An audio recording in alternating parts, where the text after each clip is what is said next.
Sekarang ziarah kubur. Ziarah kubur itu sunnah. Kuntu nahaitukum an ziaratil kubur. Dulu kularang kalian ziarah kubur karena zaman dulu meminta kepada orang yang dikubur. Mbah, iki wis pirang-pirang dina bojone rong teko piye wis ngalur-ngalur ngetan.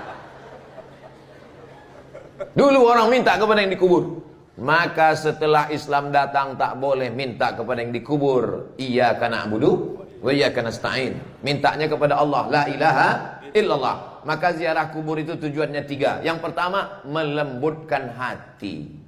Yang kedua, meneteskan air mata. Yang ketiga, mengingat mati. Maka kalau ada kawan kalian tak ingat mati, bawa dia ke kubur. Kalau bisa pas ada pemakaman, pas acara pemakaman, bawa dia ke pinggir. Udah agak-agak dekat, senggolkan. Dia nanti yang meletakkan jenazah tuh mau gigil ya, baru tahu kau kan.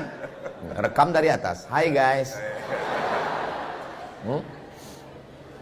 Jadi kalau melaksanakan ziarah kubur itu dengan 3 tadi, itu adalah sunnah. Buka halaman 194. Halaman 194 tulisan Arab yang paling bawah.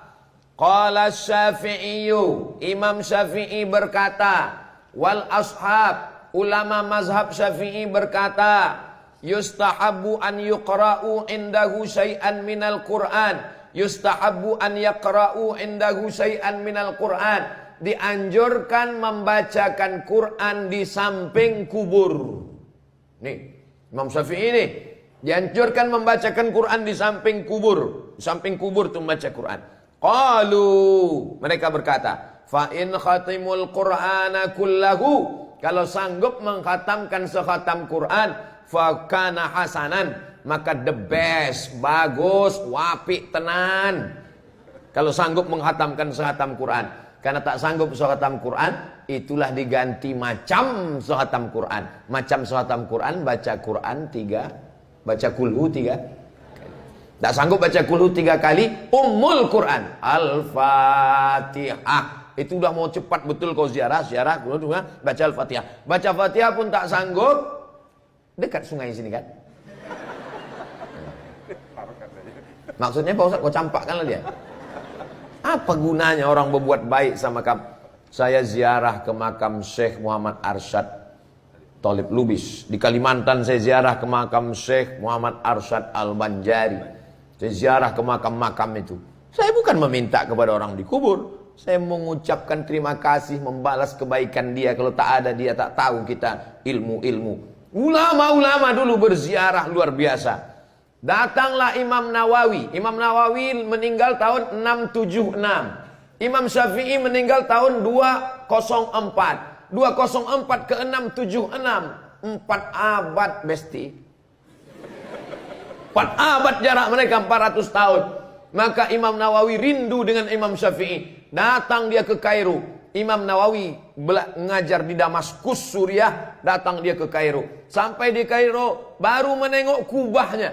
Kubur Imam Syafi'i itu di atasnya ada kubah macam masjid. Baru menengok kubahnya, menetes air matanya. Tak sanggup dia untuk datang. Tak sanggup dia untuk datang. Akhirnya pulang dia ke Damaskus. Rupanya cerita dia datang ke Mesir itu didengar oleh Imam As-Subki, ulama besar dalam mazhab Syafi'i. Subki, iya, itu Nawawi datang. Loh, mana dia? Dia udah pulang. Dikejar oleh Imam As-Subki sampai ke Damaskus. Sampai ke Damaskus dia tanya, mana Imam Nawawi? Kata orang Damaskus, Imam Nawawi sudah pulang ke Marwa, ke Nawa. Kampungnya namanya Nawa. Dia pulang ke Nawa, iya, disusul ke Nawa. Rupanya sudah meninggal di Nawa. Berziarah dia ke makam Imam Nawawi, didatanginya tempat Imam Nawawi mengajar, namanya Darul Hadis Al-Ashrafiyah. Sampai di situ ditanya, di mana biasa Imam Nawawi duduk? Imam Nawawi duduk di kursi ini. Di mana tapak kakinya? Diletakkan Imam As-Subki pipinya di bawah tapak kaki Imam Nawawi. Begitu ulama dulu dimuliakan. Kenapa? Karena zaman dulu kalau melihat ulama, melihat ilmunya, melihat ulama, mengingat doanya, melihat ulama, mengingat Allah SWT. Sekarang melihat ustadz, ingat proposalnya. Tapi ustadz macam itu tak ada di Sumatera Utara, di planet Mars, di UFO. Jadi, berdosakah saya ziarah kubur tanpa izin ke ayah saya? Tidak ada ketaatan kepada makhluk kalau menyebabkan maksiat kepada Khalik. Taat ke ayah, taat ke laki, taat ke suami, itu kalau pada perkara yang disuruh Allah Ta'ala. Adapun yang tidak disuruh Allah, melawan Allah, maka tak perlu taat. Misalnya kalian nikah, tiba-tiba laki kalian bilang, buka jilbab kau, cat rambut kau 3 warna merah, kuning, kelabu. Kalian tak perlu patuh. Nelponlah ibu-ibu jam 12 malam. Assalamualaikum Ustadz, salah sambung. Iya, ini saya Ustadz Samad. Ada apa, Bu? Saya sedang di kamar saya, Pak Ustadz, tahajud di atas sajadah. Terus, mohon maaf, beribu maaf. Suami saya di ruang tamu dengan WTS pesta narkoba. Kenapa tak kau usir panggil polisi BNN? Kata Ustadz saya, surga di bawah telapak kaki suami. Ustadz kau tuh Ustadz setan, saya bilang. Jangan kalian mau dibodoh-bodohi adik-adikku sekalian. Kalian orang terpelajar. Jangan nanti kalian nikah sama laki-laki, laki itu bilang, setelah kau nikah dengan aku, maka semua surat tanahmu, STNK BPKB-mu, surgamu di bawah tapak kaki aku. Kalian bukan bodoh, kalian perempuan, harkat Sumatera Utara bermartabat. Allah.